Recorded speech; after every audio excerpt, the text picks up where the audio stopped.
sigue el ciclo. Si quieres que lo diga, lo digo.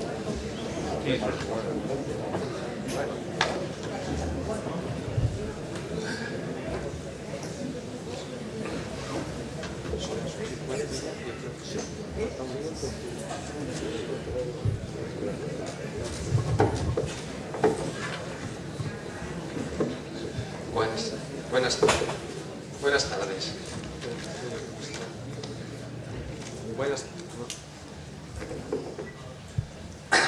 Buenas tardes. Habíamos inaugurado recientemente el ciclo que les habíamos hablado de la problemática que concierne a la nación española, desde que esperamos abordar desde diversos puntos como les hemos prometido, y hoy continuamos después de la conferencia pronunciada por el profesor Ballesteros, con esta a cargo de don Gustavo Bueno. No tengo nada más que decirles que don Carlos Cande hará la introducción al conferenciante y nada más. El mes pasado comenzó el ciclo de España como nación, por el cual tiene un interés enorme el Ateneo, porque es una cuestión vital para los españoles, con una exposición que fue muy brillante, la del profesor Ballesteros, porque desde el punto de vista del derecho constitucional clarificó todos esos conceptos de nación, Estado y esos términos confusos de comunidad autónoma, nacionalidad histórica, que están interviniendo actualmente en el debate sobre nuestro ordenamiento jurídico, que como todos sabemos pues está sometido a las presiones de aquellos sectores nacionalistas que promueven el fraccionamiento de España. Un pensador muy destacado, recientemente desaparecido, describía la cultura occidental como un gran itinerario desde la irracionalidad al logos. Nuestros nacionalismos reductores parece que están recorriendo el camino inverso y tratan de movilizar a sus seguidores con un imaginario mítico e insolidario que pone en grave riesgo la prosperidad y convivencia alcanzadas, que ya están heridas por el terrorismo. Por eso es oportuno continuar la tarea de esclarecimiento, y nadie mejor que el profesor Gustavo Bueno, que abordará sin duda el tema central del ciclo con el rigor intelectual y con el rigor que le caracteriza. Claro, el profesor Bueno no necesita presentación, porque todo el mundo conoce y valora debidamente sus actividades. Pero sí es oportuno, en relación precisamente con la conferencia de hoy, recordar algunos aspectos de su actividad que tienen relación con ella y con la cultura española a la que sirve. La vastedad de sus conocimientos filosóficos le ha permitido poner en valor debidamente a la filosofía española y en particular a nuestra gran escolástica, corrigiendo así el descuido de su estudio entre nosotros, a veces desproporcionadamente atentos al pensamiento foráneo, aunque sea poco relevante, con olvido del propio. Los conocimientos del profesor Bueno se extienden también a muchos otros campos, como el matemático, y entiendo que ello ha reforzado su concepción de la filosofía como un saber que él califica de segundo grado, por apoyarse en los saberes de las ciencias particulares. En particular, a esa concepción responde su gran teoría del cierre categorial, que desde su posición, que como es sabido es el materialismo filosófico, ofrece los recursos para caracterizar noseológicamente las diversas disciplinas científicas. Se trata de una tarea monumental que está en curso y supone una aportación de primer orden, española y actual, al debate filosófico de nuestro tiempo.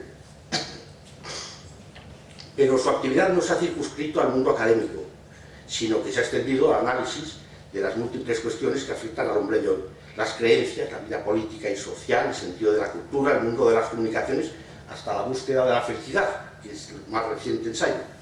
Sobre todas ellas ha publicado obras que están abiertas al debate y resultan estimulantes porque exigen el mismo rigor para el sentimiento, por ejemplo en materia de creencias, que el que usa el profesor Bueno para sostener sus puntos de vista. Una de estas obras se dedica específicamente al tema que hoy nos ocupa: España frente a Europa, ensayo penetrante sobre nuestra identidad alentado por la profunda y bien fundada convicción hispánica de su autor. La historia muestra que la formación y el despliegue impresionante de España en el mundo se apoyó no solo en la afinidad de costumbres, idiosincrasia, etc., sino sobre todo en la homogeneidad cultural de los españoles, por efecto de la intensa romanización, de la aportación a la unidad de creencias y política de los visigodos, y sobre todo por el esfuerzo desplegado en la Reconquista, que terminó con el triunfo sobre el Islam, cosa que no logró el Imperio Bizantino, tanto y con recursos, y que en ese momento catalizó las convicciones compartidas por todos los españoles y inspiraron la gran proyección de España en Europa y en el Nuevo Mundo, por ella descubierto, configurando lo que el profesor Bueno, en su estudio magistral, ha caracterizado como el gran imperio católico no depredador, porque sus esfuerzos, sobre todo en Europa, estuvieron al servicio de sus principios antes que al de sus intereses. Bueno, precisamente, cuando ha cesado el gran despliegue de esfuerzos de España en las empresas exteriores y ha podido reconcentrarse en sí misma, es cuando hemos alcanzado el progreso económico y social que hoy conocemos y que ha sido desarrollado en este siglo. La emancipación de los territorios ultramarinos conservó en ellos la cultura y en especial las creencias y la lengua comunes, y constituyó, junto con la propia España, la comunidad hispánica que contribuye con grandísimo peso, junto a la anglosajona, a conformar el mundo occidental. El propio presidente Mitterrand, con ocasión de las conmemoraciones sobre Carlomagno, hablaba con envidia de la cultura española. Finalmente, tiene mayor interés destacar que la actividad del profesor Bueno ha sido inseparable del cultivo de la lengua española, porque reconoce en ella su extraordinaria capacidad para la expresión filosófica, difícilmente igualada por ninguna otra de las lenguas modernas. Yo creo que es, como él dice, la primera. Y nos ha recordado que ya desde las primeras formas, romances, fue vehículo intermedio para la versión de obras griegas y árabes al latín, entonces lengua franca de la cultura occidental, en la Escuela de Traductoras de Toledo. No solo de ámbito filosófico, sino de todo tipo, por ejemplo, matemático. Yo recuerdo una de las primeras gramáticas, una de las primeras aritméticas que utilizaba el cero, que había sido tan conflictivo en el medievo, porque claro, el cero representaba el no ser frente al ser que representaban los números enteros, y que está escrita por Joan Mesís Palo, se conserva en París, en la sección de manuscritos de la venerable biblioteca que hay de manuscritos en la calle Richelieu. Bien, tras la constitución del Imperio Español, la lengua española pasó a ser la del mundo hispánico, convirtiéndose así en multinacional y universal. Y aunque la gran escolástica española siguió escribiéndose en latín para mejor servir al catolicismo, continuó creciendo en su aptitud para recoger en toda su riqueza tanto el pensamiento filosófico como el de todas las disciplinas científicas, a la par que alcanzaba la cumbre de la expresión literaria y poética. Consecuentemente con ello, la biblioteca Filosofía en Español, editada por la Fundación del Profesor Bueno, que tiene por objetivo ofrecer obras de interés filosófico escritas, traducidas o comentadas en lengua española, enarbola orgullosamente en sus siglas la letra ñ. En nuestra lengua están por lo demás escritas las múltiples obras del profesor Bueno, las revistas El Basilisco y Carroblepas, las páginas de internet que recogen las actividades de su fundación, el desarrollo de sus seminarios, conferencias y debates, que, como ya hemos dicho, a todos nos enriquecen y nos estimulan. Así pues, dispone de títulos sobrados para hablar con autoridad y con la amenidad y el entusiasmo que le caracterizan de España como nación. Nada más. Tiene la palabra.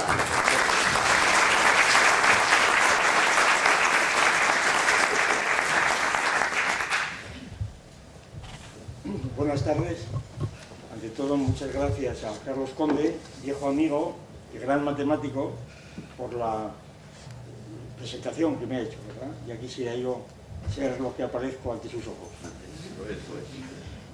Y con mucho gusto, claro, pues voy a tratar de exponer ante ustedes un esquema del tema que se me ha propuesto. España como nación. Bueno, no me parece impertinente recordar que hace 7 años, 14 de abril, un día como hoy, y en este mismo lugar, ¿verdad?, pues tuve ocasión de pronunciar una conferencia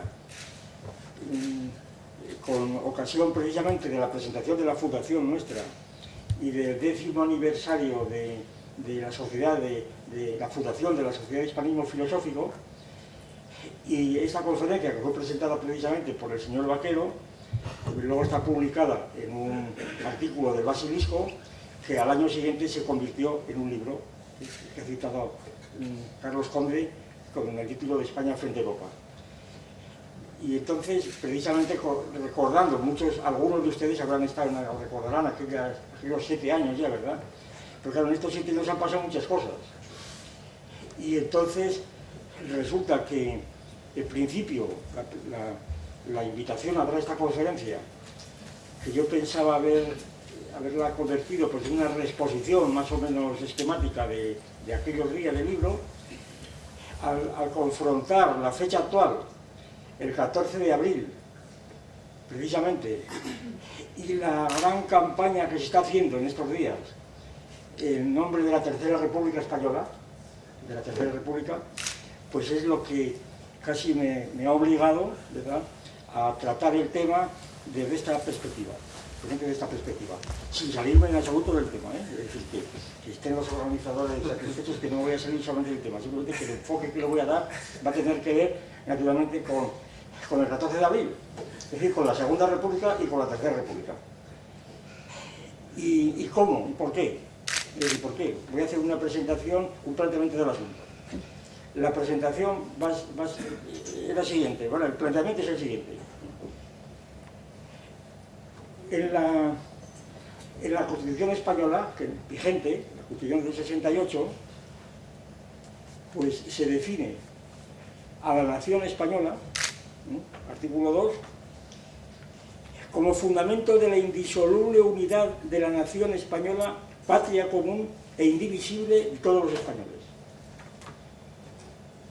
De manera que la Constitución establece precisamente y de un modo explícito en el famoso artículo 2, que tanto suyo les costó a los redactores, ¿verdad?, pero que ahí está, claro, considera a la nación española como indivisible y como fundamento de la indisolubilidad y como patria común de todos los españoles.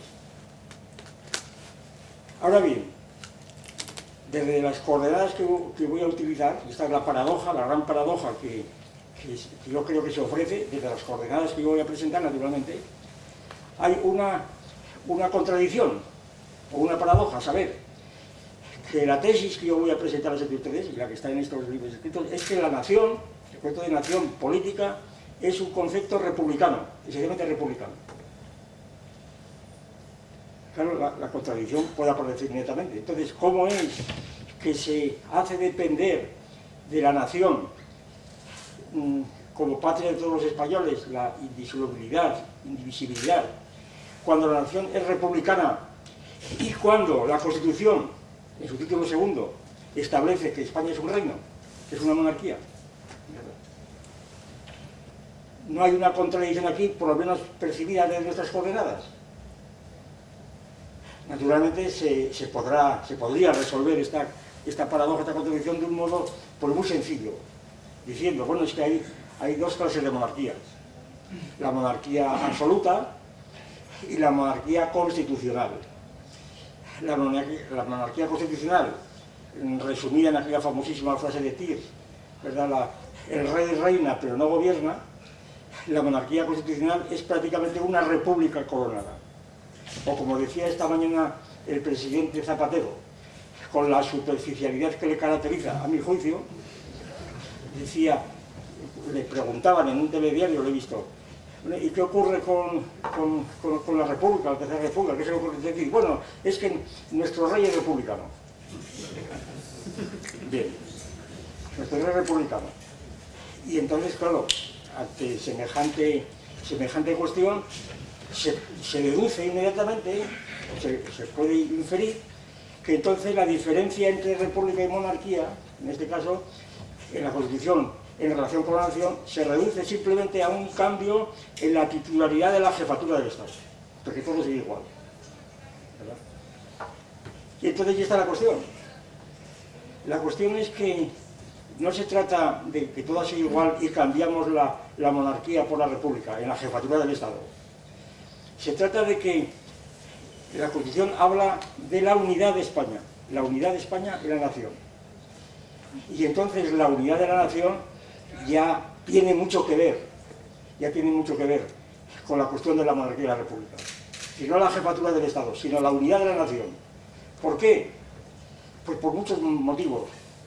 Rápidamente. Primero, porque puede decirse, y puede decir un monárquico, lo han dicho, que en esta perspectiva que aparece de un despedazamiento, una balcanización de España, un descuartizamiento de España en 3, 4, 5 o 17 naciones, ¿verdad? Que en este descuartizamiento que prevén muchos, pues el rey podría jugar un papel de unión si todas estas 17 naciones nuevas se reunían bajo la cúpula común del reino español, pues reinando el actual rey o su sucesor o su sucesora. De manera que entonces, según esto, el reino, la monarquía, no se opondría a la unidad de España, sino que sería una forma de remediar precisamente la disolución que muchos prevén.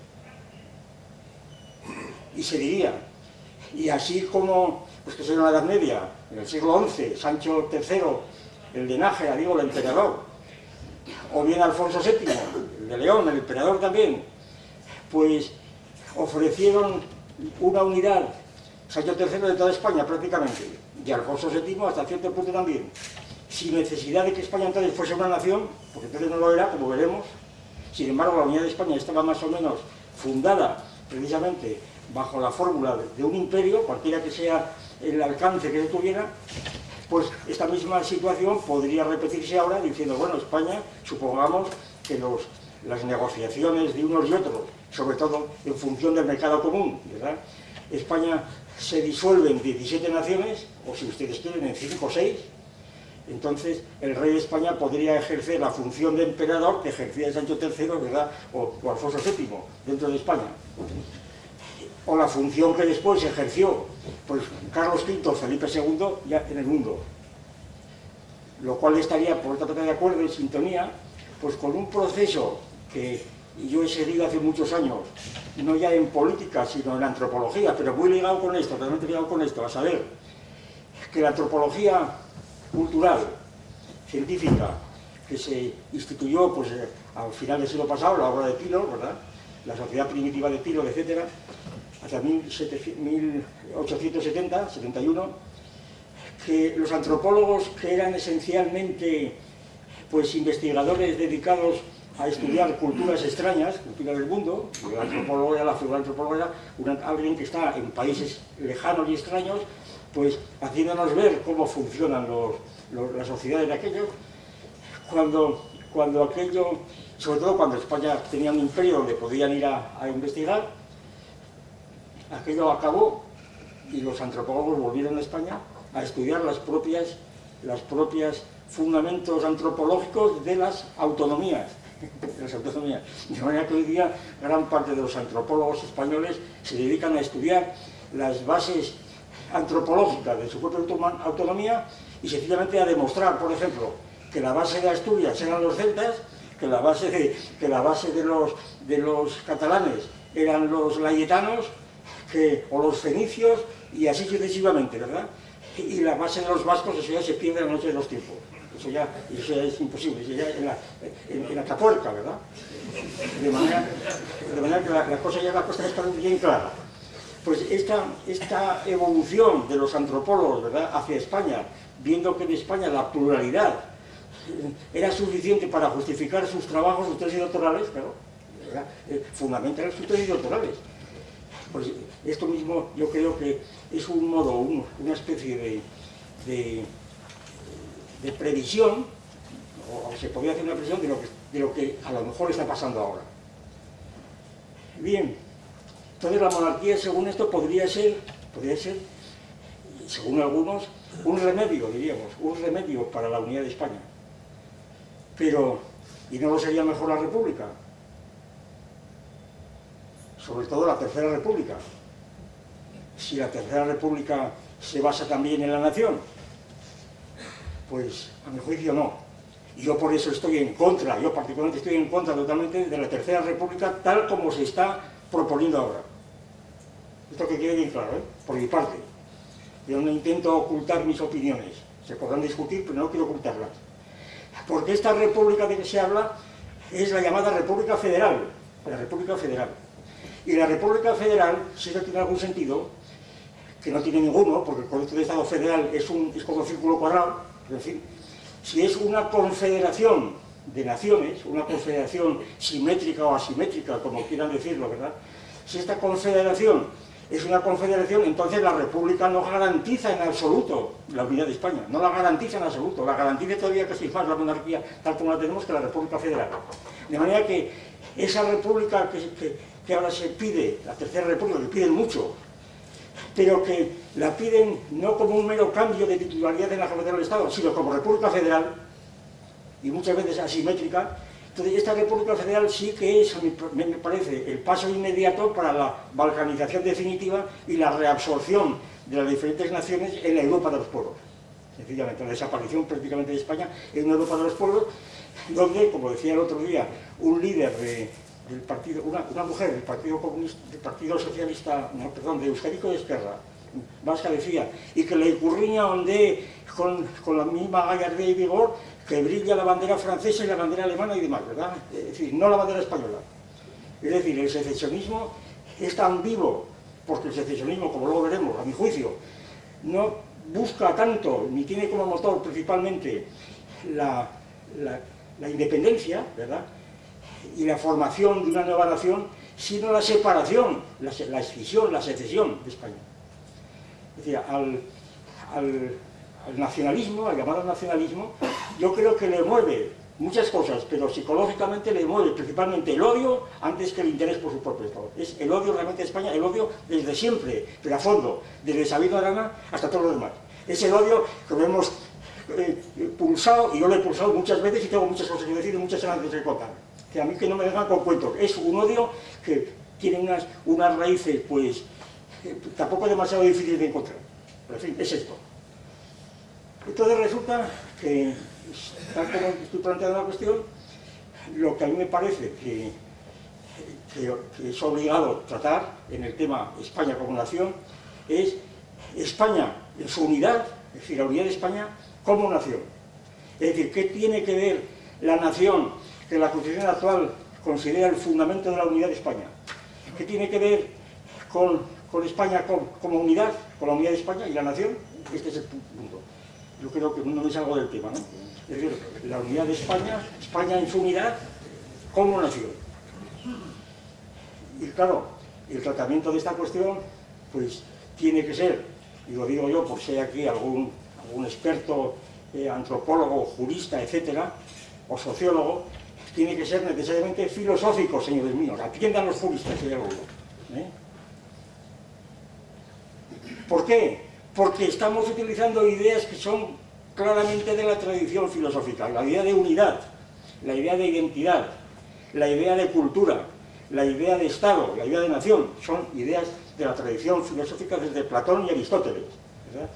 Y entonces, es más, sin utilizar estas ideas, es decir, acogiéndonos simplemente al método dosográfico puramente jurídico, indispensable por otra parte, no podemos plantear a mi juicio los problemas que realmente tenemos entre manos. Estamos prisioneros de una serie de tramas, de conceptos que no salimos de ellos, y en ellos las movemos, y hay que poseer, conocer, o procurar conocer en lo posible estas tramas, pero no quedarse en ellas. Mi planteamiento va a ser, por otra parte, problemático más que dogmático. Probablemente problemático más que dogmático, pero yo creo que con un planteamiento problemático, pues ya será suficiente.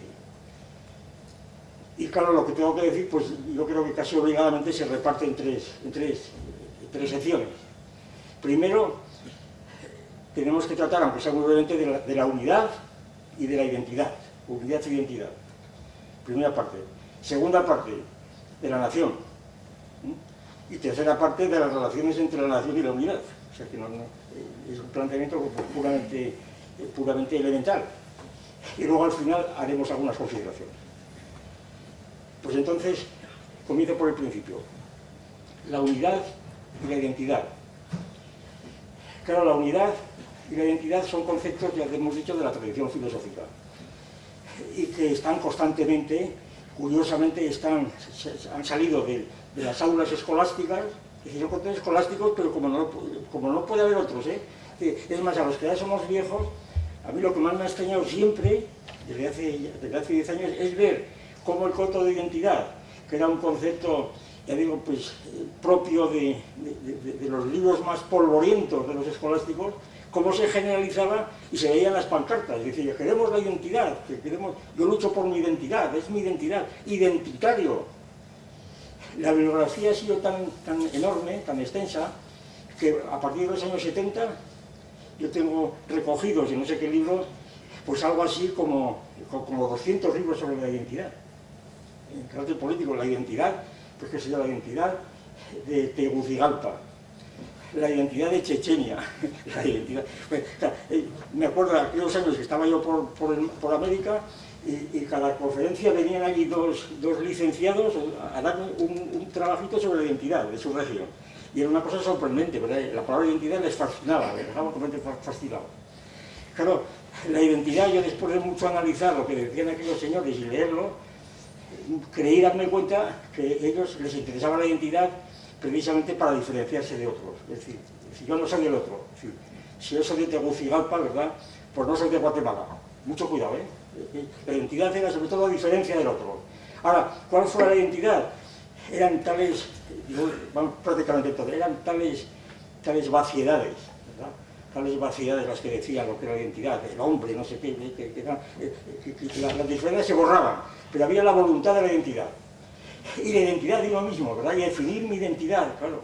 Yo les decía, la mejor manera de definir la identidad propia es el carnet de identidad, el documento nacional de identidad, que además es el documento nacional de identidad que antes no se llamaba así, como saben, que era otro ejemplo. Antes se llamaba cédula personal, lo que fuera, pero ahora se llama documento nacional de identidad, de manera que uno puede decir con toda precisión que yo tengo una identidad, que consiste en la mía 7.604.825 Eso definía mi identidad. ¿Claro? Pero claro, esto no satisfará a los metafísicos, diciendo que la identidad es mucho más profunda. Bueno, bien. Entonces resulta que la identidad es uno de los temas centrales y la unidad. Y claro, la unidad y la identidad pues son dos conceptos pues sumamente equívocos, difíciles. Bueno, como es una cosa muy larga, pues voy a simplificar. Una de las expresiones que más boga han tenido desde hace años ya, la inventó Goytisolo, creo, es la expresión señas de identidad, las señas de identidad. Esta expresión ya deja completamente fascinados a que las... Voy a buscar mi seña de identidad. También se decía antes el hecho diferencial, pero luego lo sustituyó, el hecho diferencial. Lo del hecho, ¿verdad? El hecho tenía un aire positivista, decía el hecho diferencial, ¿verdad? ¿Cuál es el hecho diferencial de Asturias? El hecho diferencial del Bierzo, el hecho diferencial. El hecho ya parecía un concepto positivista. Es un poco lo que ocurre con el hecho religioso. Se dice el hecho religioso, al decir el hecho religioso, dice ya tenemos aquí algo positivo, un hecho, ¿verdad? Un factum. Bien. El hecho diferencial, la seña de identidad, claro. La seña de identidad, a mi juicio, es una expresión tramposa, porque esto de señas sugiere que debajo de las señas hay algo, ¿verdad? Que debajo de las señas hay algo. Las señas de identidad son características, rasgos, síntomas que anuncian pues una realidad que se mueve por debajo de esas señas. Y esto tiene mucho sentido cuando hablamos de organismos, de seres vivientes, ¿no? Es un poco lo que llaman los biólogos el fenotipo y el genotipo, ¿verdad? Es decir, que alguien tiene un fenotipo de cualquier naturaleza, de características de su pelo, el color de los ojos, el perfil general, etc. Este fenotipo dice, es una seña de identidad de un gen o de un patrimonio genético, ¿verdad? De un genoma que tenga cada uno, o su estirpe. Entonces ahí tiene un sentido claro. ¿Por qué? Porque efectivamente debajo de esas señas de identidad, de esos fenotipos, hay un genotipo. Ahora, cuando en lugar de hablar de organismos hablamos de sociedades o de culturas, la cosa ya empieza a ser muy distinta. Porque ahora primero esta seña de identidad, como la identidad quiere siempre ser diferencial, porque si no le interesa, si se dice ¿cuál es la seña de identidad de Cataluña? Pues claro, se puede decir la butifarra. Hombre, la butifarra no es suficiente, ¿no? Bueno, pues la sardana, son las señas de identidad, porque la sardana y la butifarra conjuntamente ya demuestran el alma catalana, el espíritu catalán que está, la cultura catalana que está por debajo, ¿verdad? Es que decir cuando esto lo dice Ibarreche, ¿verdad? El arresco, cuando empiezan a bailar el arresco, ahí está la seña de identidad. Qué horror lo que se prevé por debajo, pero eso no me voy a meter en cuestiones estéticas. Pero entonces, la seña de identidad sugiere que hay algo por debajo, y eso es lo que es por demostrar, eso es por demostrar.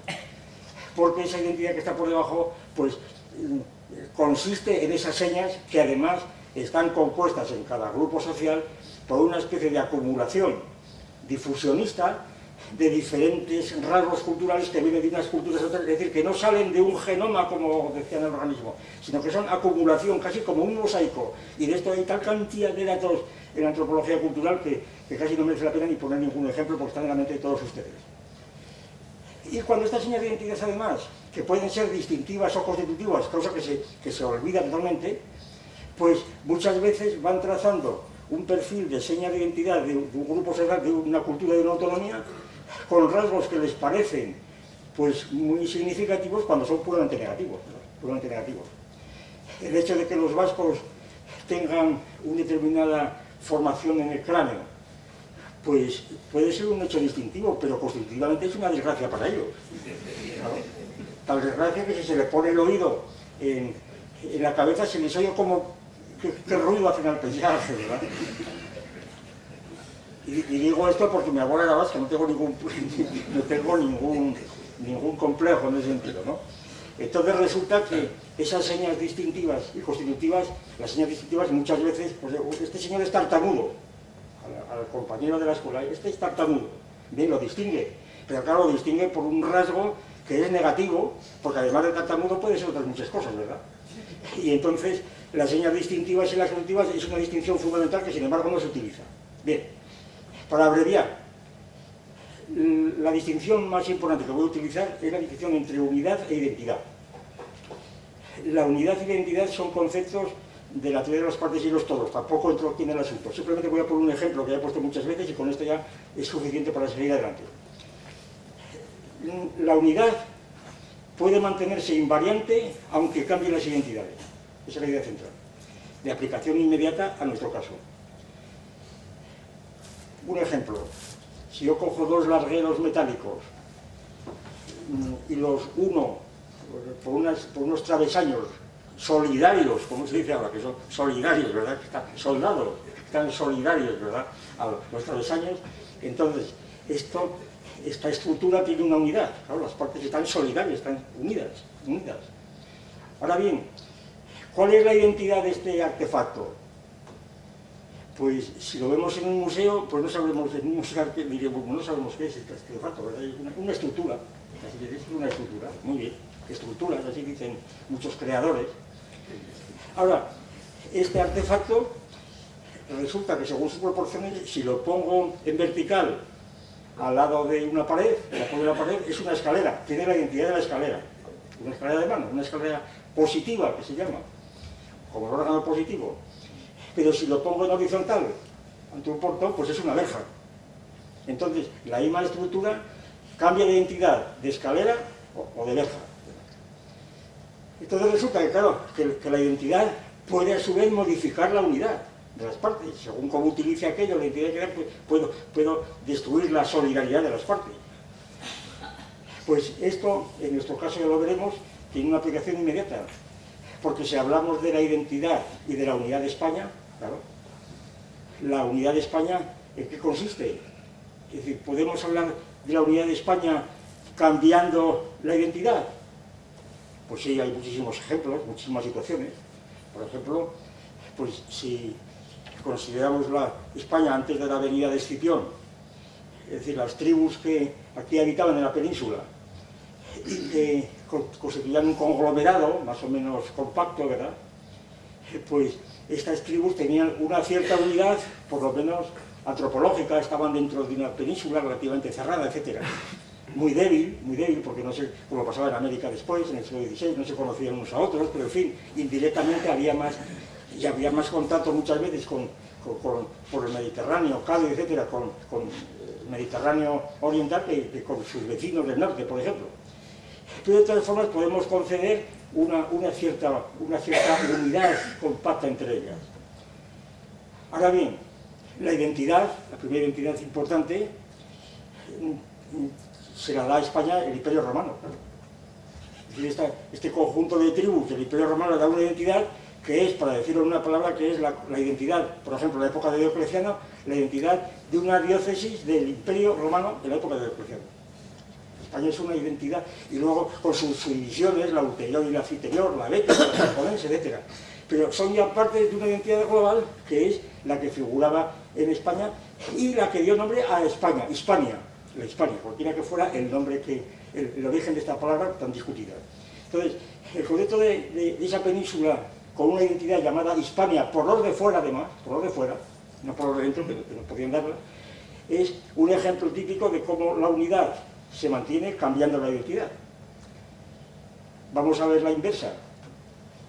Y si se rompe la unidad, ¿se puede mantener la identidad? Eso parece más difícil. Claro, los visigodos, efectivamente, es generalmente reconocido que después de una serie de episodios difíciles, cuando vienen los huevos, etc., sin embargo logran constituir un reino en donde la unidad se mantiene. Pero claro, se ha perdido la identidad de la época de Diocleciano. ¿Por qué? Porque España ya no es una provincia del Imperio Romano, por lo menos de Roma. Teóricamente hay que tener en cuenta que Ataulfo pues lo asesinaron precisamente por haber querido crear aquí un imperio, ¿verdad? Casado con Gala Placidia, etc., la mujer de Honórico. Es decir, los visigodos teóricamente estarían bajo el imperio de Bizancio, pero sin embargo, y lo estuvieron en parte después, pero sin embargo la identidad de España en la época de los visigodos, la unidad ya sabemos cuál era, pero la identidad tenía más que ver con la cristiandad, sobre todo después de Recaredo. Era una parte de la cristiandad, de la parte oriental de la cristiandad, en la parte occidental, quiero decir. La unidad se rompe, parece que todo el mundo está de acuerdo, con la invasión islámica.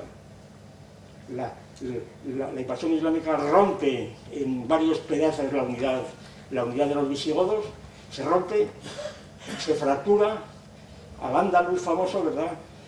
Hispania desaparece, en fin, esto, el Serafín Fanjul ha tratado esto ampliamente en sus libros, Al-Ándalus contra España, etcétera, un tema de actualidad absoluta, precisamente porque ahora, y les recomiendo, si pueden leerlo, un artículo recién aparecido de Pedro Insúa en el Catoblepas, estamos en Bavia, vamos a titular, en donde descubre, es un artículo de hace unos días, descubre multitud de datos impresionantes que demuestran que el Islam tiene sus cañones y sus miradas aplicados a Europa y concretamente a España para reconquistarla. Es decir, que no es que vengan aquí simplemente a hacer una masacre, ¿verdad?, por las buenas, no. Aquí tienen intenciones mucho más serias.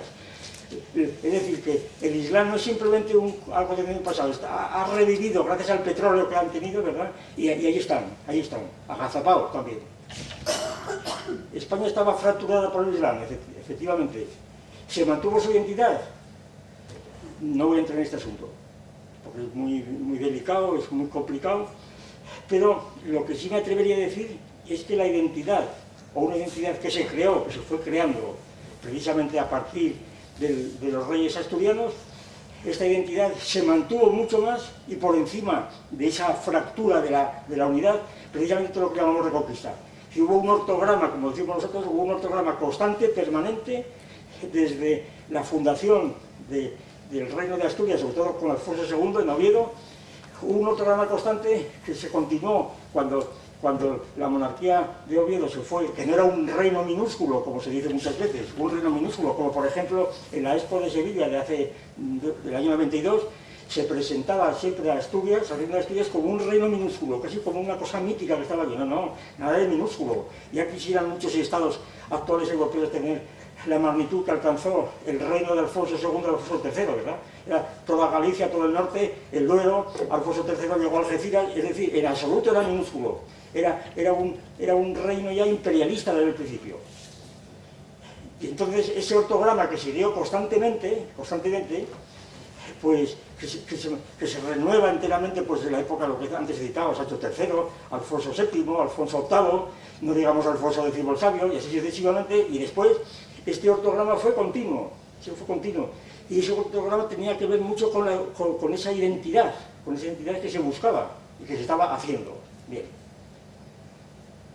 Entonces, las ideas de unidad e identidad, pues como vemos, no se pueden utilizar gratuitamente, sino que tienen sus propias leyes, lógicas, y por tanto hay que tenerlas en cuenta simplemente para seguir avanzando en este punto. Bien, pasamos a la segunda parte, porque no quiero extenderme más sobre el asunto para no perder el hilo general. Pasamos a la segunda parte, es decir, el concepto de nación, de nación española y de nación en general. El concepto de nación, pues es una de las ideas más difíciles. Ustedes pueden, como ustedes saben perfectamente, más difíciles. Hay 1000 definiciones de ellas que sirven, que se utilizan, pero la idea de nación, yo creo que el tratamiento, por lo menos que nosotros le damos, se basa en subrayar, vamos a ver, el formato lógico de la idea. La palabra nación está ahí, sí, pero tiene un formato lógico como todas las ideas. Y entonces, si no se analiza ese formato, yo creo que se está uno perdido completamente, se enreda completamente y las discusiones son estériles, aunque puedan ser útiles para un convenio, para lo que fuera, para un curso, para hacer una constitución, ¿verdad? Para decir, como dijo Peces Bárbaro el otro día, y le apoyó el presidente, que nación y nacionalidad es lo mismo, que son cosas similares, que no tiene importancia esa distinción, ¿verdad? Por ejemplo, para esto sirve, y el señor Peces Bárbaro es catedrático de filosofía del derecho, pero que la antropología yo creo que la tiene un poco olvidada, si alguna vez la conocía. Bien. Entonces, y digo esto porque yo conozco a este señor y porque me ha indignado que digan estas cosas, ¿verdad? Con esa gratuidad, fingiendo una superioridad por el Estado que ha ocupado, como si tuviera alguna autoridad para decir estas majaderías, ¿verdad? Totalmente frívolas. Entonces, la idea de la nación, yo creo que exige un análisis del formato lógico, rapidísimamente y de modo que todo el mundo lo entienda. Yo creo que, generalmente, cuando se habla de nación, no se tienen en cuenta dos condiciones de carácter lógico, realmente, dos condiciones que estamos utilizando y que hay que darse cuenta de ellas para evitarlas, si es posible o si es necesario. Primero, el carácter oblicuo no recto del concepto de nación. Segundo, el carácter no unívoco, sino análogo del concepto de nación. Son dos conceptos, claro, que no esté habituado a la terminología, le parecerá muy abstracto, pero lo que digo es una condensación de multitud de propiedades de las que voy a describir dos o tres para que se entienda lo que quiero decir. Carácter oblicuo, ¿qué quiere decir esto? Pues hay conceptos rectos y hay conceptos oblicuos. Hay conceptos rectos en el sentido de que la intención de ese concepto es simplemente delimitar y desentrañar pues un conjunto de fenómenos que se nos aparecen directamente ante la vista nuestra. Simplemente describir pues, lo que es este objeto, esta botella. Puedo hacer una definición de esa botella y un concepto de esa botella. Bien. Pero hay conceptos oblicuos, a saber, hay conceptos que están definidos desde una plataforma especial que suele estar implícita y sin conocimiento de esa plataforma el concepto queda totalmente borrado y lo peor es que se cree que se está describiendo algo recto y está algo oblicuo. Un ejemplo inmediato de conceptos oblicuos es algo que Bertrand Russell llamaba conceptos egocéntricos. Y cuando yo digo tú o allí, ¿verdad? Allí únicamente tiene sentido por respecto al que habla, allí o aquí.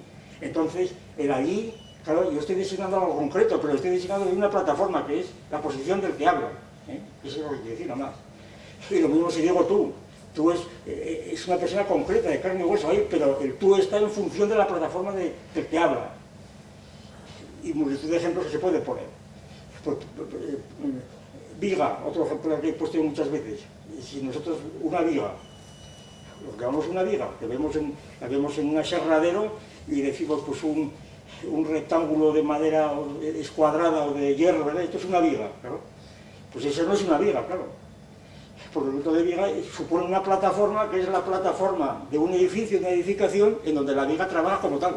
Pero fuera de aquí la viga no es viga, es otra cosa diferente. Sin embargo, muchas veces, esto es una viga, no me lo discuta usted porque se la voy a vender, ¿no? Pero usted me la va a vender porque la voy a poner en mi casa, ¿verdad? Entonces es la plataforma de la viga. Y sin embargo, estas distinciones necesarias, distinciones a las que Ibarretxe, por ejemplo, no podría alcanzar, no estoy completamente seguro. Yo me imagino contándole estas cosas al señor Ibarretxe y diría, por favor, ¿verdad? Por favor, castellano, diría, yo no sé, diría, ¿verdad? Bueno, pues, entonces, bueno, hay Ibarretxe y otros muchos más que hay por ahí. Entonces, pues, la plataforma es imprescindible. Bien, pues la nación, el concepto de nación, es un concepto oblicuo, es decir, y hay que determinar las plataformas desde las cuales entendemos o configuramos qué es la nación. Y estas plataformas pues son muy variadas, pues son distintas según las acepciones de la nación. O sea, hay una plataforma del organismo adulto frente al que no lo es, de la especie o la estirpe del que no lo es, de la sociedad política respecto al que no lo es. Bien, ya lo diré luego rapidísimamente. El segundo componente es el componente del carácter análogo y no unívoco del concepto. Esto quiere decir que el concepto de nación no es unívoco, es decir, que no se puede tratar como un concepto que tuviese una acepción idéntica en todos los casos, como cuando decimos triángulo, ¿verdad? Un triángulo euclídeo pues siempre es lo mismo. Podrá variar de tamaño o de lo que fuera, podrá ser equilátero, escaleno, lo que fuera, pero siempre es un triángulo. Unívocamente, definir un triángulo está definido para todos los casos de triángulos. Pero esto no ocurre con los conceptos análogos. Y concretamente la nación es un concepto análogo. Y muchas veces la gran dificultad de analizar qué es la nación consiste en que se toma como concepto recto y unívoco. El ejemplo más inmediato que puedo poner, porque ha tenido una influencia tremenda y la sigue teniendo actualmente en España, sobre todo en gentes que teóricamente están afectas al marxismo, pero que no han leído, como me consta, ni siquiera han leído el famoso tratado de Stalin sobre las nacionalidades, que fue un escrito famoso de Stalin, año 1913, cuando le mandó Lenin precisamente ir a visitar a Otto Bauer, que había inventado el concepto de nación cultural. Fíjense, nación cultural, que es precisamente lo que están hablando de nación cultural. Ahí está el Jordi, Puyol y todo lo demás, escucho decir el señor Rovira, nación cultural. Bueno, y porque ir más lejos, aquí en Asturias, la cultura asturiana, porque Asturias es nación, claro, porque tiene una cultura, nación asturiana. Y todavía el año pasado, en una excursión que hicimos por los montes, me encontré una zona acotada que ponía territorio badiniense, escucho decir, no solamente el Bierzo, sino a los badinienses, ya les faltaban los ogenomescos, es decir, se van recuperando el concepto de nación, porque tiene una cultura propia. Bien, entonces la idea de Stalin, claro, que ofreció, ha servido de modelo pues para estas naciones, llaman ahora estas naciones, llamamos naciones, es el modelo de Stalin. Más o menos, Stalin define la nación de la siguiente manera. Bueno, muy brevemente, porque esto es muy largo de contar, en dos palabras. Define la nación diciendo que la nación es una comunidad humana. Si ya dice, ya no es de conejos, ¿verdad? Ya es humana. No, es algo. Es una comunidad humana, dice, histórica, que está fundada en una comunidad de lengua, de territorio y comunidad psicológica. Que dice Stalin, pues que es una comunidad de carácter en mí, el sentimiento, que se sienten de esa nación, ¿verdad? Como decían los vascos, es que yo no me siento español, decía, yo me siento vasco. Yo le decía a un vasco hace unos años, y yo resulta que me siento registrado en la propiedad, y no lo soy, ¿verdad? Que me sienta, yo quiero que usted se sienta, ¿verdad? Que me siento, claro. Esos conceptos en mí tan ridículos, vamos, que es una cosa tan ridícula, pero sobre esos sentimientos se fundan muchas veces. Entonces, que me siento, es que siento yo que soy, es que yo siento que hay una cultura, bien, eso es ya pura mística. Entonces, lo de Sabino Arana eran puros sentimientos, pues, sin concepto, era pura secreción borrosa, bien. Entonces, este concepto de nación de Stalin no tiene ninguna relevancia política. Literalmente no es un concepto de nación política. se podía aplicar estas mismas definiciones de Stalin, pues, por qué sé yo, a una agrupación de negros de Harlem, ¿verdad? O de chinos que están allí con un negocio estable durante unos años vendiendo lo que sea, ¿verdad? Y que tienen estabilidad, idioma, comunidad histórica, ¿verdad? Y eso es una nación, pero eso no es una nación política. Y eso es un concepto totalmente irrelevante. Ahora, ¿por qué tuvo esa importancia en Stalin? Claro, porque la plataforma de Stalin no era esa, la plataforma de Stalin era la plataforma de lo que iba a ser después la Unión Soviética. Y entonces, desde el punto de vista de la Unión Soviética, le interesaba dar ese concepto de nación, porque de este modo englobaba a todas las naciones asiáticas o rusas, o gran rusas, las englobaba dentro de la Unión Soviética, reconocía la necesidad de que sus propios idiomas fuesen desarrollados, incluso les dio un alfabeto, porque la mayor parte de los idiomas y de los centros y institutos lingüísticos de aquellas naciones que Stalin levantó realmente, permitió rescatar multitud de idiomas que estaban perdidos o que tenían un uso puramente oral, eran idiomas ágrafos, ¿verdad? Pero con la obligación de que todo el mundo aprendiese ruso, claro. Con lo cual el trato era ventajoso, todo el mundo hablaba ruso, luego que hablase lo que canchaco o lo que quiera, pero que todo el mundo hablaba ruso, ¿verdad? Esa es la cuestión. Entonces tiene sentido que todo es nación. Pero claro, si se quita la plataforma y se dice, bueno, pues vamos a... Mira, Stalin ha dicho esto, pues entonces dirá el señor este señor que es el aliado de Izquierda Unida, cuyo nombre quiero acordarme, allí en el País Vasco, ¿vale? Pues, el madrazo, bueno, pues dirá, oye, es un marxista y mira lo que dice Stalin. Claro, pero hombre, piensa un poco más, ¿verdad? Pero claro, para eso hace falta que el hombre tenga idea de un concepto oblicuo y eso es mucho para madrazo. Entonces digo esto porque hay que ponerlo por su nombre, vamos a ver, es que la mitad de las cosas es falta de inteligencia, o de preparación, que puede ser lo mismo. Entonces al tienes que decir, es que mi opinión y la otra es que tu opinión, si tú no tienes opinión y si no sabes lo que dices, es muy difícil. Entonces, la idea de nación supone una plataforma y supone pues un conjunto de conceptos que no son unívocos, que son acepciones distintas del término y que hay que clasificar. Y claro, la clasificación que hacemos pues consta de 3 géneros y de 7 especies. Dirían mucho, pero por favor, una taxonomía ahora, pero es que no hay más remedio. Es decir, si no queremos pintar con brocha gorda, no hay más remedio que distinguir. Es decir, si clasificamos, yo qué sé, los animales, ¿verdad? En protozoos y metazoos, y empezamos con los rizópodos y los infusorios, etcétera, etcétera, y seguimos con los gusanos y tal, y terminamos con los vertebrados. La cantidad de clasificaciones que hay, pero es que no podemos entenderlos. Pues esto que pasa en la naturaleza pasa también en la antropología. Hace falta clasificar y clasificar de modo que sea pertinente. Bien, la taxonomía que utilizamos, que además es una taxonomía muy adaptada, como la zoológica o la botánica, muy adaptada a la evolución, a la teoría de evolución, a saber que estas diferentes géneros y especies que voy a presentarles rápidamente no son simplemente géneros y especies que están allí en un cuadro abstracto, intemporal, no.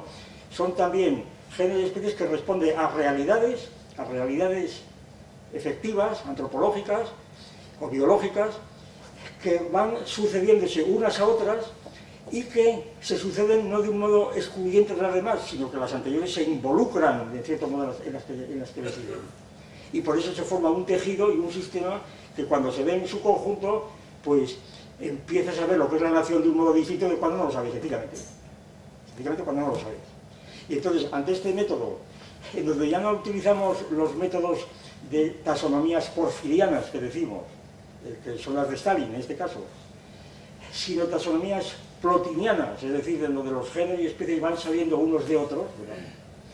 Entonces resulta que, ya digo, yo creo que podemos entender mucho mejor lo que es la nación y cuáles son sus leyes, y además con fundamento histórico, claro está, fundamento tan amplio como el que pueda crear cualquier otro. Y entonces, en resumen, la taxonomía se podría reducir a lo siguiente. Primer género de nación. No lo sé, lo voy a enunciar para que sepan por dónde voy a ir. Primer género de nación es nación biológica que llamamos. Segundo género de nación, nación étnica o etnológica. Y tercer género de nación, nación política. Cada uno tiene diferentes especies que iré describiendo, pero con la mayor brevedad posible. ¿Qué es la nación biológica? ¿A qué llamamos nación biológica? Pues nación biológica es la primera acepción, viene del verbo nascor, nacer, nascor, nacer. Nación biológica se llama a la nación de un organismo o de una parte del organismo, de un organismo viviente, generalmente animal. En el lenguaje está todavía registrado estas acepciones de nación y las utilizamos totalmente. Cuando se dice, por ejemplo, la nación de una vaca, o la nación de un jatu, ¿verdad? La vaca tiene nación, que es el jatu, porque ha nacido un organismo entero con respecto a la vaca. En otros lugares se dice la nación de una parte, no ya de un organismo entero, sino de una parte del organismo. Por ejemplo, una acepción muy curiosa, se llama, esta niña en la adolescencia ya ha tenido nación, ya está la nación, cuando le han salido los caracteres sexuales secundarios, particularmente el vello del pubis, ¿verdad? Ya tiene nación, esa es la nación. O bien, una fórmula de Barrón, el natio dentium, la nación de los dientes. El diente ha nacido, nación de los dientes. Claro, la plataforma de estos conceptos de nación es bien clara. El diente que están haciendo no es un concepto directo, porque lo que están haciendo no es un diente. Para ver el diente, pues hace falta tener la plataforma de un diente ya maduro, ¿verdad? Si no, no habría nación de diente. Para decir que esto es un jato o un choto, hace falta tener pues el esquema del adulto que va a tener. Entonces, parece inmediatamente que estamos diciendo la nación del diente, pero lo que vemos allí no es el diente, es un abultamiento de la encía. Aquello no es un diente, aquello es un concepto oblicuo cuando digo nación de los dientes, natio dentium. Entonces la plataforma es diferente. Y se dirá, por lo tanto, hay dos especies de nación biológica, la nación del organismo y la nación de una parte del organismo. Y se me dirá, y me han dicho muchas veces, alguna vez que expliqué esto, bueno, ¿y qué tiene que ver esto con la política? ¿Verdad? Mira, ¿y qué tiene que ver esto con la política? Esto es un delirio taxonómico, escolástico, ¿verdad? Que no tiene que ver con la política. Bueno, por favor, cálmese, ¿verdad? Cálmese y verán cómo tiene que ver. Y verán, como si alguien ha pensado que no tiene nada que ver, ahora se va a sentir en ridículo cuando lo diga lo que sí. ¿Tiene mucho que ver? Pues porque, como he dicho, la involucración de unas acepciones en otras es total. Y la involucración de estas acepciones en la política son totales. Por ejemplo, las más inmediatas, ya que hemos hablado de los vascos, cuando Sabino Arana dice que la República Vasca y católica y cristiana, que él, bajo la advocación del Sagrado Corazón de Jesús, que él promovía, pues dice que esa República Vasca tiene que ser euskérica, de raza euskérica. Y allí está introduciendo un concepto biológico como el primero, tiene que ser de raza euskérica, y no digamos los arios, por la teoría de los arios, de Hilder y más. Es decir, allí la raza está en primer lugar, ahí está la nación biológica en su sentido biológico, el concepto de raza, precisamente, la nación como raza, concepto que fue muy extendido pues hasta que acabó la Segunda Guerra Mundial, cuando la palabra raza empezó a suprimirse prácticamente, a eliminarse de los foros antropológicos y biológicos y empezó a hablarse de etnias y cosas del estilo. Bien. Y otro ejemplo, más directamente ligado con nosotros, el concepto biológico de razón, el concepto biológico de nación, pues tiene mucho que ver, claro está, con las propias monarquías, Sabemos la costumbre inveterada en las monarquías absolutas y en las relativas, pues menos, pero en fin, de que la corte, los cortesanos tenían que asistir de visu, ¿verdad?, al momento en el que el rey pues se acostaba por primera vez con la reina, la noche de boda. Tenían que ver y tenían que sacar allí la sábana mojada de sangre. Precisamente Luis XVI, pues ya saben lo que le pasó, ¿no? Luis XVI, que tenía unos defectos, ¿verdad?, unos defectos que necesitaba una operación, sencillamente una especie de circuncisión, pues que la corte los primeros días estuvo allí viendo qué pasaba y que no pasaba nada. Y este mecanismo biológico, según algunos historiadores, quizá un poco exagerados, dicen que fue la causa de la Revolución Francesa, por una de las cosas importantes, porque de pronto fue la causa de que María Antonieta fuese guillotinada. Porque como estuvo 7 años, me parece, hasta que le hicieron la operación, porque era mucho miedo 7 años y tener hijos, pues tuvo que llevar una vida disoluta. El pobre Luis XVI no daba para más con aquella enfermedad que tenía, y entonces María Antonieta se dedicó pues a una vida disoluta que desprestigió completamente ante los franceses. Ella era austriaca, y total que eso contribuyó a una enemistad y una antipatía de los franceses contra ellas que contribuyó por lo menos a exacerbar el odio a la monarquía que tenían en la revolución. Entonces, díganme a mí si no tiene importancia la nación biológica. Bueno, y por último, para poner un ejemplo más cercano, el de la Constitución española.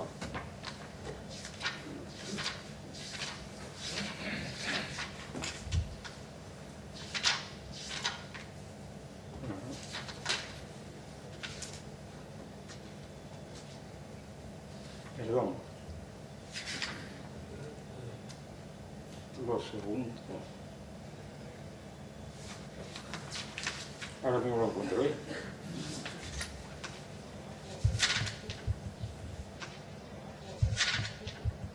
En la propia Constitución. De manera que cuando hablamos de nación biológica no estamos hablando del Paleoceno o del Paleolítico, estamos hablando de la Constitución española, ¿verdad? Y entonces la nación biológica está involucrada enteramente en las instituciones políticas, como ocurre siempre, prácticamente siempre. Y con esto pasamos al segundo género de nación, que es lo que llamamos nación étnica. Nación étnica, esto es muy largo de contar, voy a resumir porque esto es muy largo de contar. La nación étnica es un concepto ya totalmente diferente, porque afecta no ya al organismo individual, a la parte de los organismos, afecta a los grupos humanos, a las sociedades humanas, no animales. Por ejemplo, las sociedades, vamos a llamarlo así, que tienen ya una cultura humana, bien, unas instituciones.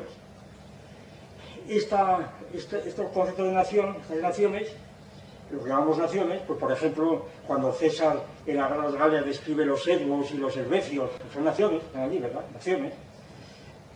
Pues estas naciones, cuando dice Barrón, Europa es una extensión que contiene muchas naciones, dice.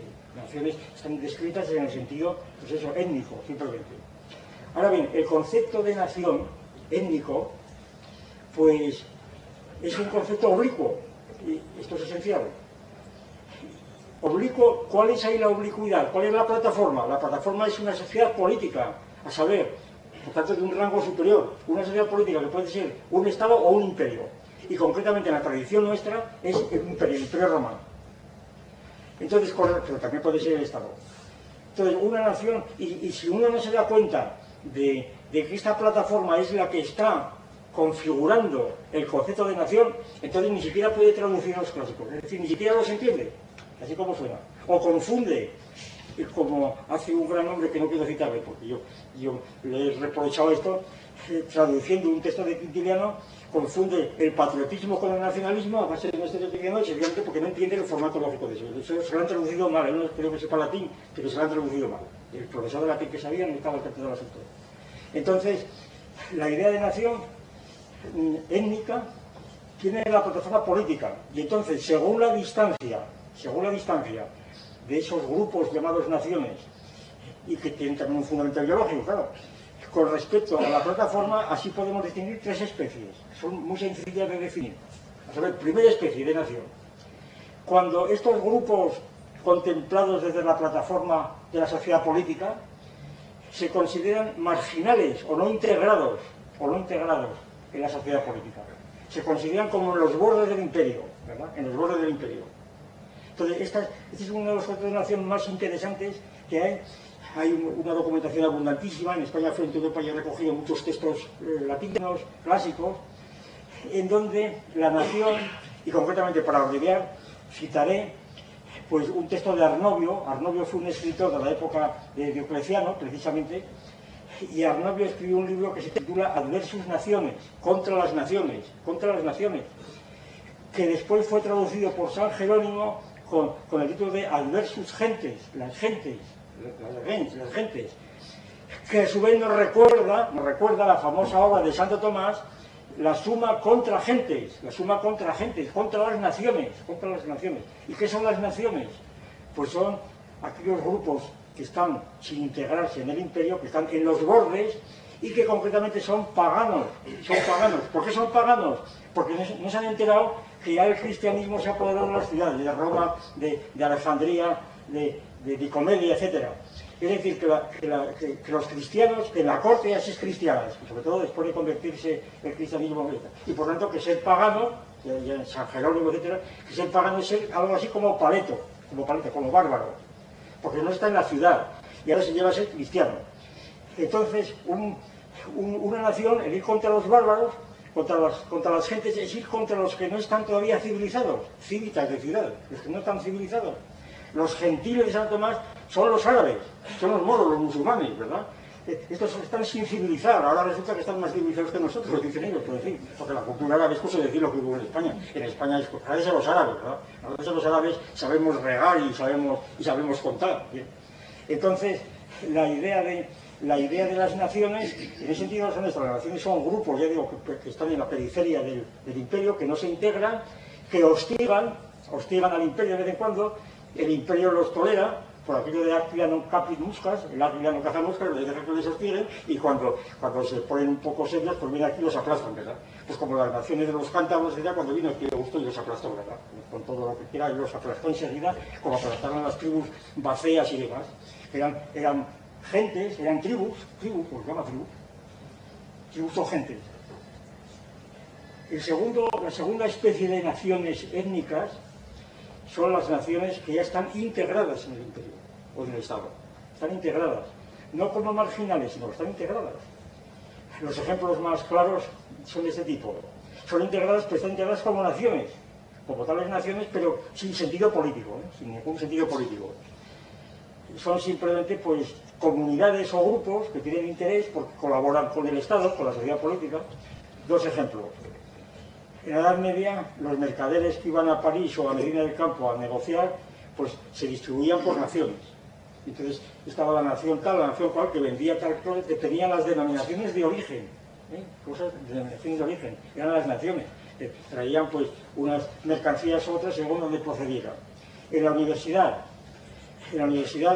los estudiantes en París o en Bolonia, etc., estaban divididos por naciones. En los colegios mayores estaban divididos por naciones.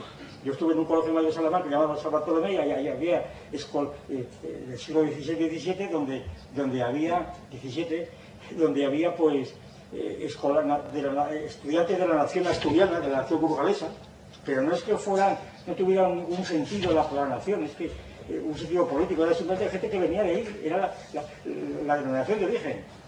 Es más, cuando llegaban allí, teóricamente, a pesar de que había, como natural, la involucración de las mafias burgalesas asturianas, como se diría ahora, ¿verdad? Sin embargo, allí la nación había que ocultarla, porque naturalmente no se podía invocar tu nación de origen para conseguir una prebenda. Sencillamente, teóricamente, tenías que ajustarte a las normas generales de competencia. Sin embargo, es evidente que intervenían estas, pero a otro nivel. Socialmente y políticamente estaba prohibido. Estas naciones, pues son naciones que ahora tienen todavía sentido. Un ejemplo también muy bonito, porque aquí se ha discutido mucho en Asturias, en el poema de Almería de Alfonso VII, cuando Alfonso VII convoca a un ejército para tomar la Almería, como la tomó, en donde van muy diversos componentes de diferentes partes de España. Yo recuerdo que hablan de la nación de los astures, y describe a los astures pues como hombres valientes, enérgicos, etcétera, aguerridos. Pero claro, la nación de los astures no tiene nada que ver con la nación asturiana, que porque Asturias fuera nación. Era una nación étnica, pero que precisamente estaba incorporada al ejército de un emperador. Es decir, justamente lo contrario de la nación. Justamente lo contrario. Pero fíjense la deformación de los prejuicios, que este texto ha sido muchas veces ofrecido por los nacionalistas para demostrar que Asturias es una nación ya en tiempos de Alfonso VII, y mucho antes aún, y es totalmente lo contrario. Bien. Ya venimos a la tercera especie de nación étnica, que esta es la más útil. Aquí sí que les ruego un poquito de atención. y por eso lo explico aquí, y yo en Bilbao esto no lo podría explicar. Pero no por razones de peligro público, sino por razones de entendimiento, de inteligencia. Entonces, es lo que llamamos nación histórica, nación en sentido histórico. Se puede decir en dos palabras de la siguiente manera. Esta nación histórica es, materialmente, se superpone a la sociedad política, pero formalmente no es sociedad política. Desde el punto de vista material es una sociedad política, pero formalmente no lo es. Es lo que llamamos nación histórica. Esto sencillamente se produce en el caso en que hay una sociedad política cuyos habitantes, en sus diferentes regiones, etcétera, ante la plataforma de los de fuera, aparecen con unos rasgos de semejanza, de uniformidad, etcétera, que hacen que se les llame nación de la plataforma de fuera, pero sin que sea sociedad política. Y esto es lo que ocurre principalmente a España en el siglo XVI y XVII, precisamente, y por eso se ha dicho muchas veces que España fue una nación ya en el siglo XVI y XVII, que es la primera de Europa que es nación, ¿verdad? Aquí yo creo que hay un error también monumental al confundir la nación política con la nación histórica. Efectivamente se habla de nación, y hay muchos ejemplos, pues así de memoria. En el famoso memorial del conde duque de Olivares, a Felipe IV, cuando le dice que es necesario que España, le dice al rey, es necesario que España pues incremente pues su comercio, su industria, para hacer una nación de industria o de comercio adecuada. Aquí la nación no tiene sentido político, tiene el sentido histórico. Es decir, nación es el conjunto de los que viven en España y que tienen ya una cierta unidad entre sí. Por ejemplo, en la famosa toma de Fuenterrabía contra Richelieu hay unas declaraciones muy valiosas para esta argumentación, en donde dice que el comportamiento de los españoles contra los franceses en Fuenterrabía determinó gloria para todo el mundo y gloria para la nación española. Ahí la nación española puede tener un sentido histórico, no político, tampoco meramente de otras especies. Ejemplo todavía más fuerte si cabe. En la famosa escena cuando en Versalles está pues Luis XIV está desentrañando o ejecutando el testamento de Carlos II en su nieto Felipe V. Entonces el embajador español Castel de Rius parece que dijo, otros se lo atribuyen al propio Luis XIV, pero parece que fue Castel de Rius el que dijo: qué gozo, ya no hay Pirineos, no formamos más que una sola nación, ¿verdad? Esta nación tampoco es política, porque allí no se trata de fundarla, fundamos una nación, en gran parte era la nación de los Borbones. Los Borbones de España y los de Francia formamos la misma nación en el sentido biológico, ¿verdad? Pero sobre todo, si se lee adelante más aquella famosa escena de Versalles, resulta que cuando dice Luis XIV, le dice: aquí os entrego por el testamento de Carlos II, os entrego el trono de España, dice, porque la nación me lo ha pedido humildemente y yo, en el nombre de Dios, os lo he otorgado. Entonces resulta que aquí nación tampoco tiene ningún sentido político, al revés. La nación es el pueblo que pide, dice el rey, claro, que pide que nombre sucesor, heredero a Felipe V, y él entrega el nombre del cielo. De manera que aquí la nación no tiene sentido político. Ahora tiene un sentido que está tan extensionalmente lo mismo, pero sin embargo no es lo mismo y no puede serlo por lo que voy a decir. Porque entonces, si fuera lo mismo, nos meteríamos en el tercer género de nación, que es el que hemos llamado nación política. Y el concepto de nación política es un concepto que es el que nos interesa aquí realmente, que es un concepto que aparece de un modo completamente nuevo e inesperado.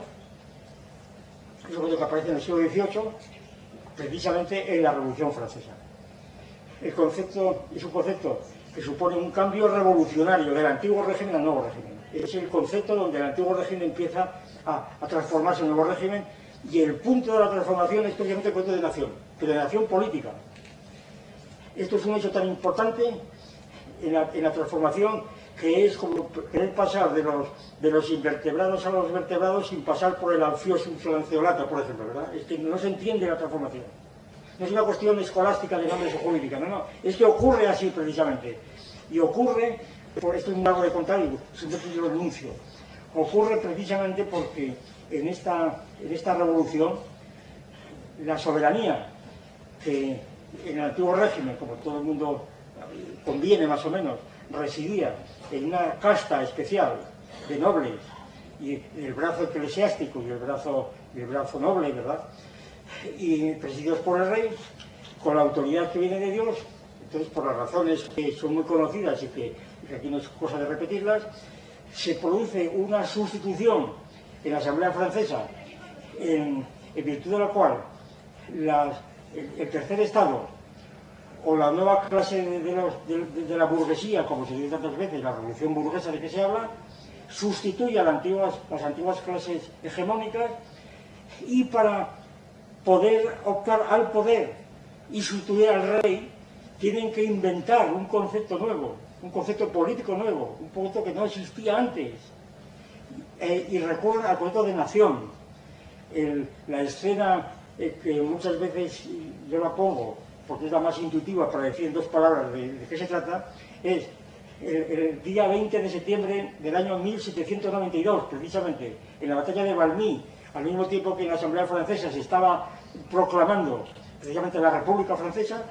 Allí los soldados de Kellerman, cuando van a atacar a las tropas que están sitiando París, en lugar de decir viva el rey, dicen viva la nación.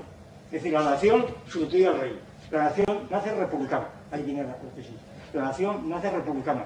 Si la nación es la invención del nuevo régimen frente al antiguo, en donde la soberanía reside en la nación, reside en el pueblo, pero directamente.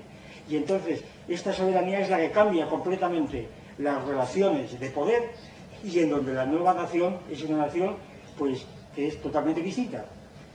Como vemos, no tengo tiempo de explicar más las razones políticas, la organización, en fin, no puedo explicar porque no hay tiempo. Sencillamente yo creo que para el hilo de lo que queda, de lo poco que queda ya, basta este eslabón, que la nación política cambia completamente, que probablemente que esta nación política subsume completamente las naciones étnicas, que en este concepto de nación tiene mucho que ver seguramente la tradición de San Pablo, del apóstol de las gentes, precisamente, cuando dice ya no hay griegos ni gentiles, ni griegos ni bárbaros, todos formamos parte del único cuerpo de Jesucristo. Esta fórmula que venía rodando durante siglos es la que prácticamente emplean muchos revolucionarios franceses. Hay que tener en cuenta que muchos de ellos eran eclesiásticos, ¿verdad? Cuando dice, ya no hay bretones, ni galos, ni francos, todos somos franceses, ¿verdad? Todos somos franceses. Es como si dijeran en España, ya no hay asturianos ni andaluces, todos somos españoles. Sencillamente, y esto es lo que se hizo en gran parte en el siglo XVIII español, sí, sencillamente todos somos españoles, y entonces esa es la nación española, esa es la nación francesa. Es decir, las naciones étnicas no han desaparecido, se han reabsorbido sencillamente en una nación. Y esta nación política que aparece ahora también se llama la patria, sobre todo los franceses, también se llama patria. Es la patria, los patriotas famosos, los patriotas franceses que van en contra de la aristocracia francesa, que ha huido fuera a los imperios colindantes y están atacando el país porque lo que quieren es destruir la Revolución Francesa, quieren destruir la nueva nación, precisamente. Entonces, el último episodio. Aquí la idea central es que la idea de nación política, por tanto esto es esencial, la idea de nación política es una idea que no brota directamente, sino que presupone un estado previo, un estado político previo que se transforma en la nación.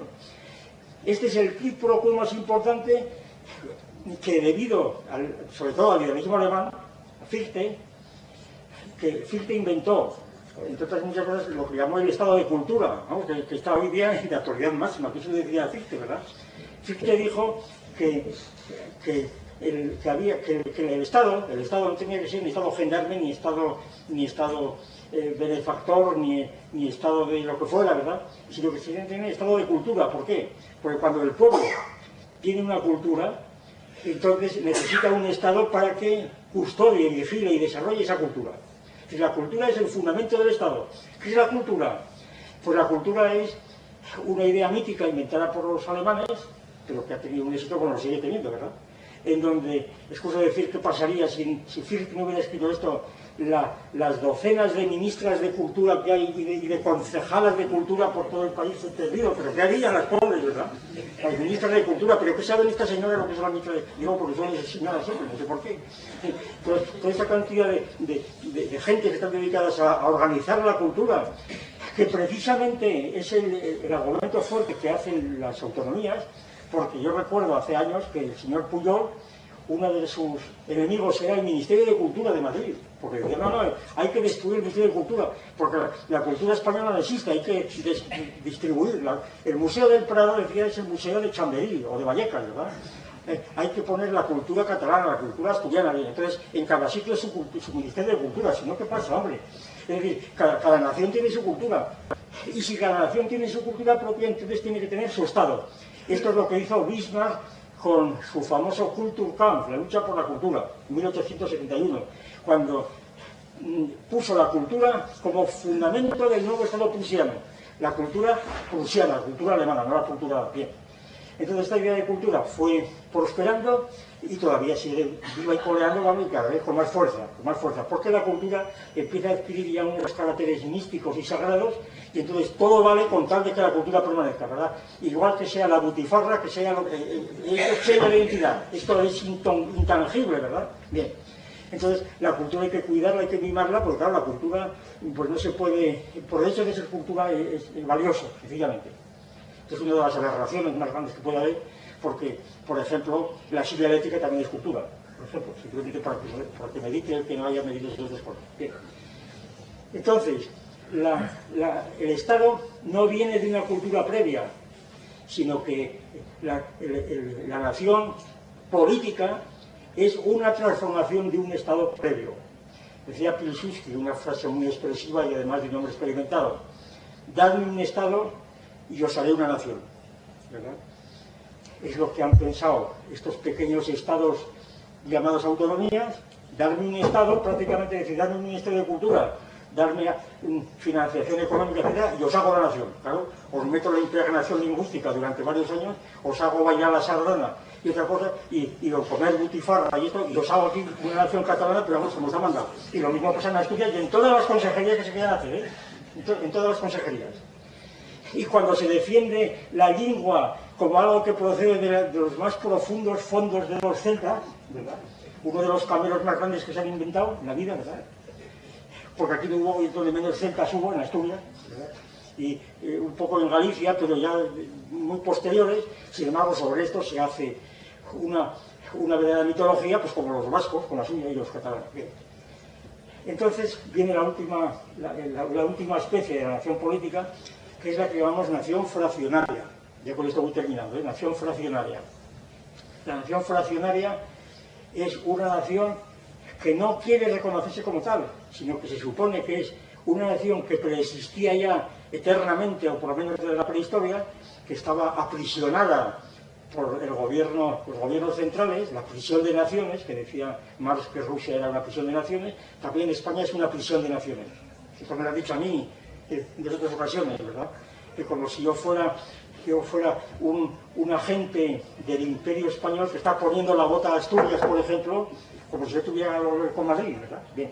Entonces, esto está vivo por ahí, esto lo han visto, y yo he tenido que pegarme y todo con la gente, o sea que no estoy hablando de memoria, estoy hablando de memoria, por eso me indigno tanto, porque es una cosa que lo he visto directamente, y he visto gente que está completamente loca, pero subvencionada, por el dinero que todos pagamos.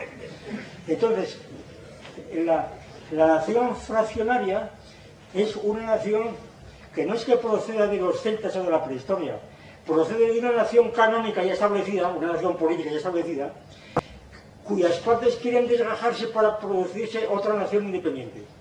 Esa es la nación fraccionaria.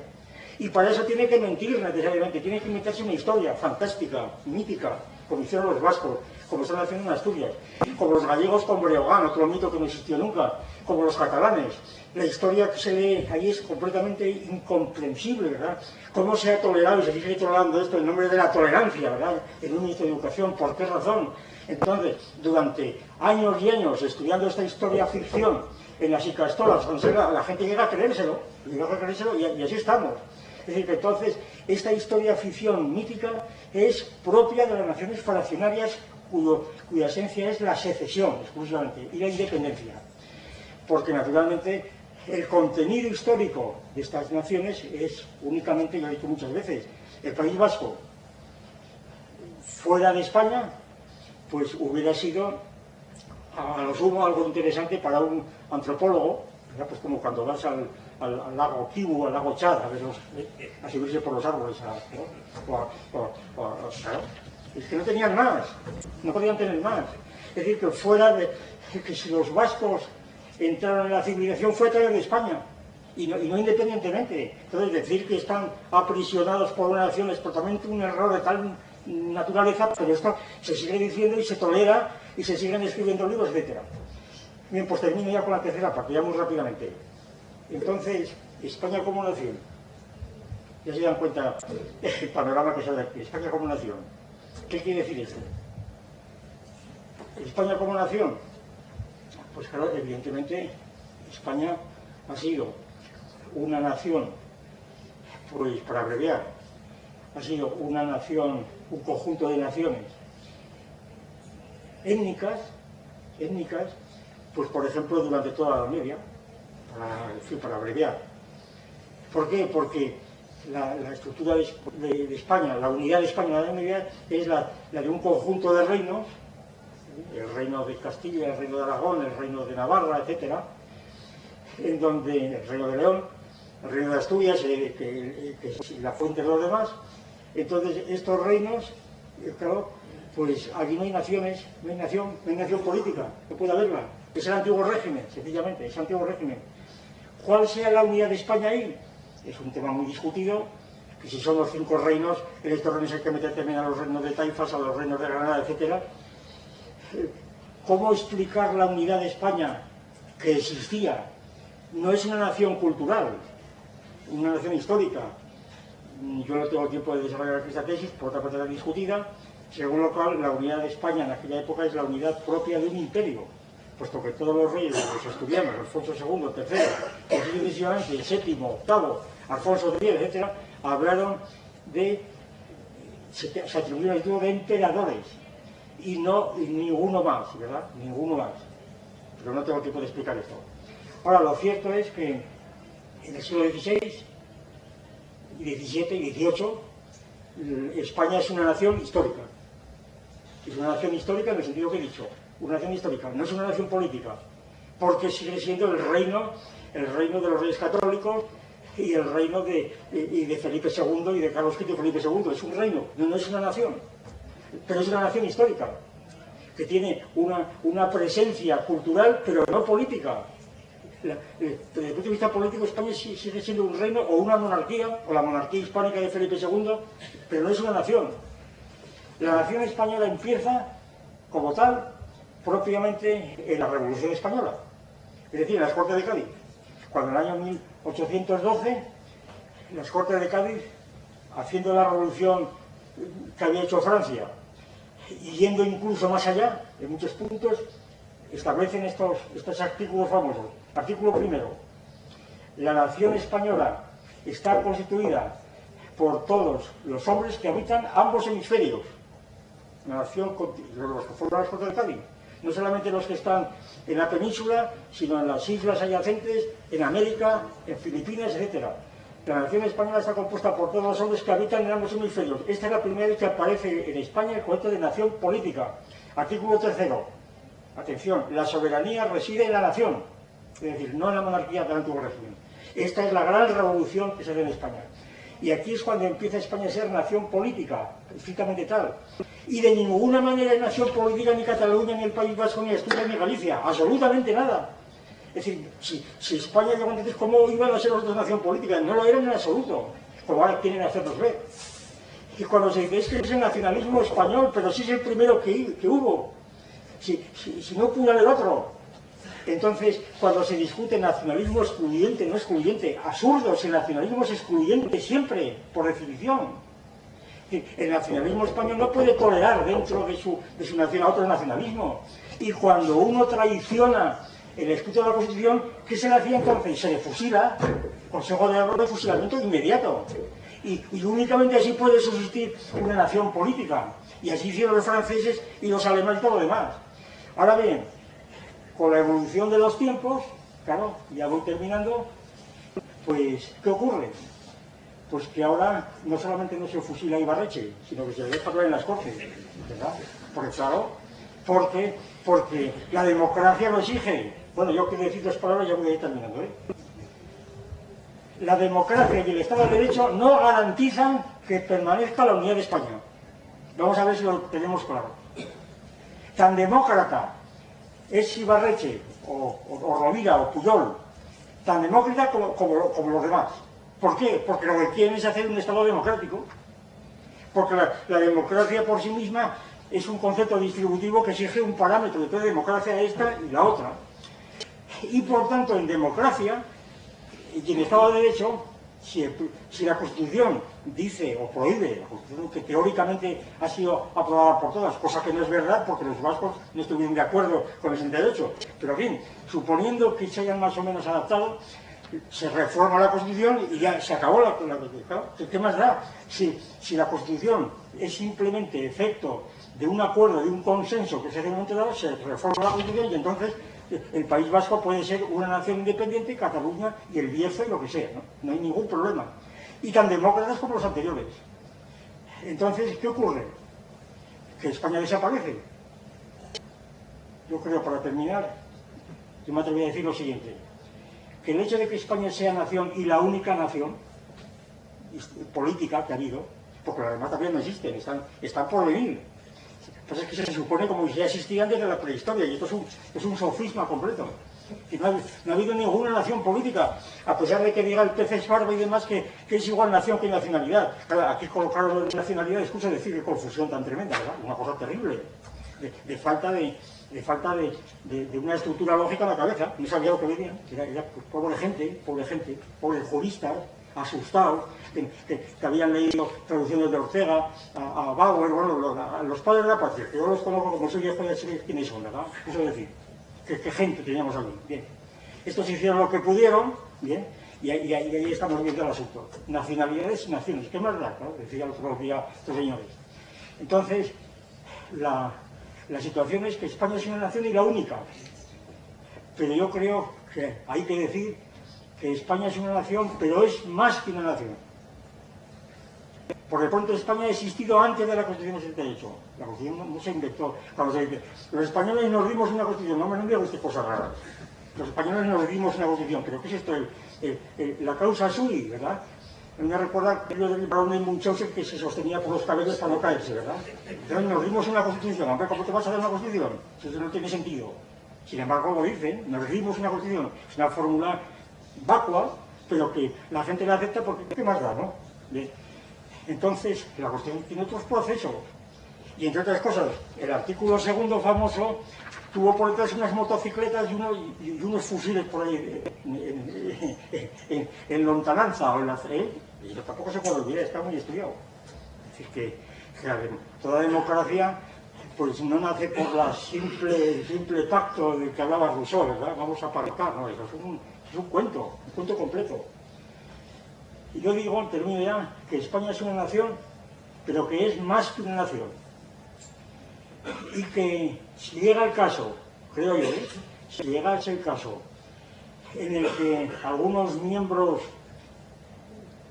antiguos y queridos de España, putrefactos y traidores, ¿verdad?, se separan en Europa, que España no desaparecería por eso, porque la hispanidad, la patria de España seguiría existiendo más que en Europa y junto a estos miembros putrefactos y traidores, ¿verdad?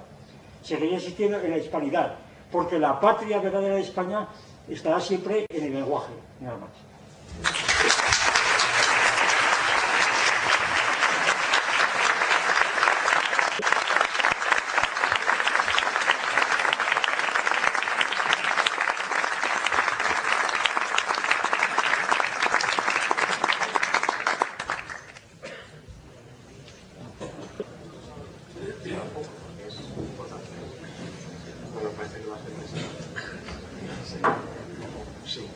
Bueno, pues como la conferencia ha sido muy interesante y además extensa en el tiempo, vamos a dar por terminado aquí el acto. Muchas gracias por su asistencia.